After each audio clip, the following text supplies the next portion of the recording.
At this time, I would like to introduce Mr. Kiah. I believe he was the last man just to cross the platform, a graduate of the Master's in Program in Human Service Administration, and he will speak on behalf of the Master's graduates.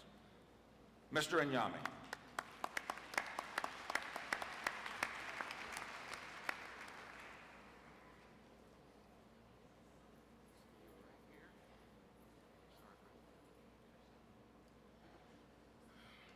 Thank you, Dr. Ambrosetti. Good morning. First, I'd like to give honor to the Creator, my ancestors, and all those that came before me, on whose shoulders I now stand. To Dr. Bain, to members of the faculty, to my mom and my two wonderful sons. I would also like to recognize my community family members who have supported me along the way, fellow graduates, parents, and guests. And as an early invite, I say Happy Mother's Day, and to my son Jaquan, I say happy birthday.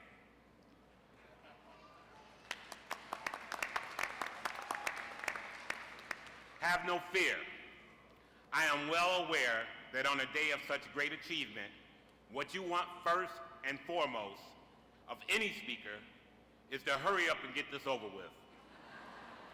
I shall not fail you in this respect. I am very honored to address you today.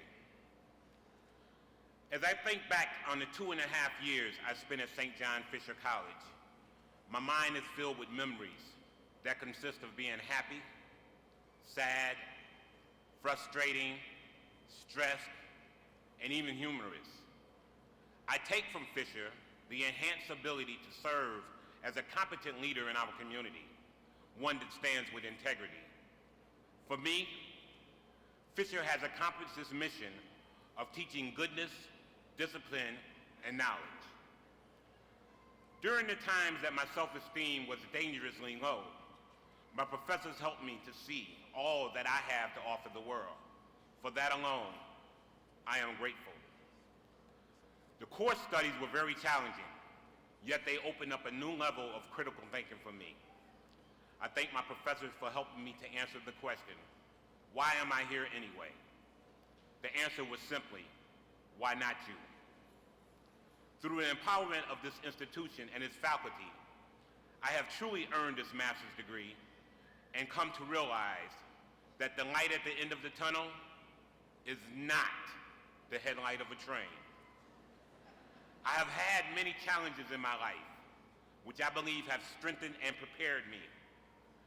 Because of the choices I made as a youth, I was a high school dropout and became heavily involved with the street drug culture for over 15 years. I have been stabbed, locked up, addicted, and shot on 4 different occasions.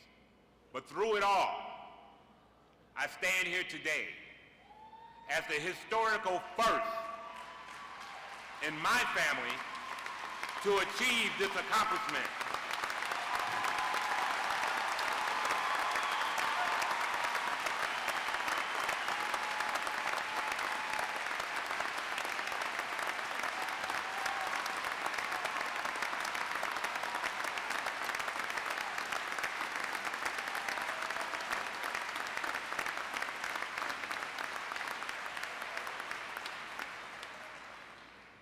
This accomplishment, which has allowed me to be a powerful example for my 2 sons, who I have been raising for years as a single parent. I stand here today as an example of the spiritual principle, hope. Hope. The thing that has kept us going in this community is a recognition of hope. Even during those times when things looked cloudy, there was hope that came from this. Hope that somehow things can and will get better. Although there seems recently in our community to be a decline in the hope, especially among many of our young people. They are often presenting a lack of self-worth, a disregard for the life of another, claims of no jobs, no money, no place to go, can't do this, can't do that, I've tried this, I've tried that. Because of this, many of our youth have begun to embrace hopelessness. Many of our young people have taken to the illusion of the drug, music, and film industries that have no substance to them and use that for hope. In many instances, temporary band-aids have been used on a problem that goes much deeper than any band-aid can cover. Many of our urban youth have given up on the tools of hopefulness that have been built into the history of who we are. The kind of spirit that made Grandma say, "That's all right, baby. It may be rough now, but it's going to get better before sunrise tomorrow." The hopefulness that says, even though you are down, you are not out. The hopefulness that kept us away from despair. The hopefulness that kept us away from our children dying in the streets. The hopefulness that hope would be revived every weekend. Every time we came back together as a community. Every time the elders cried on each other's shoulders. Every time we reconfirmed our connection to each other. Every time we looked back over where we have been, we were able to get back up Monday morning, ready to face the world. That is the source of hope. If I accomplish one thing in this lifetime, it would be to help bring back that hope.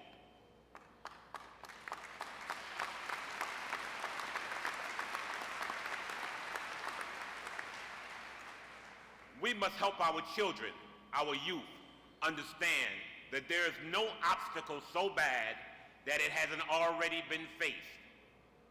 As human beings, we can redefine who we are, therefore rediscover who we are, and then we can begin to take advantage of our human right.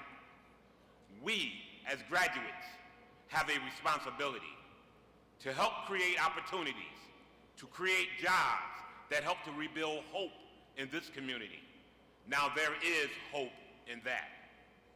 Today, my life mission is to serve as an inspiration of that hope.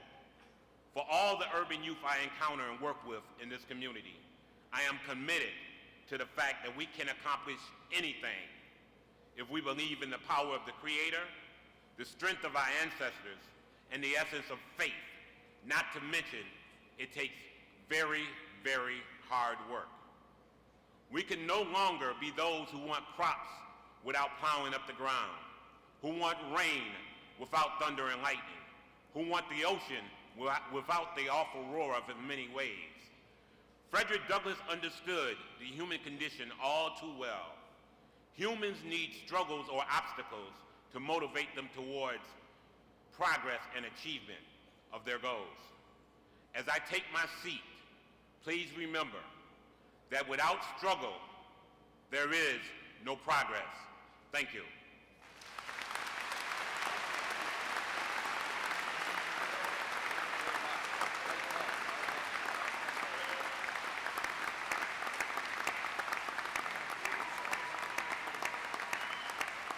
Mr. Nyame, thank you for your powerful and straightforward remarks. Very inspiring.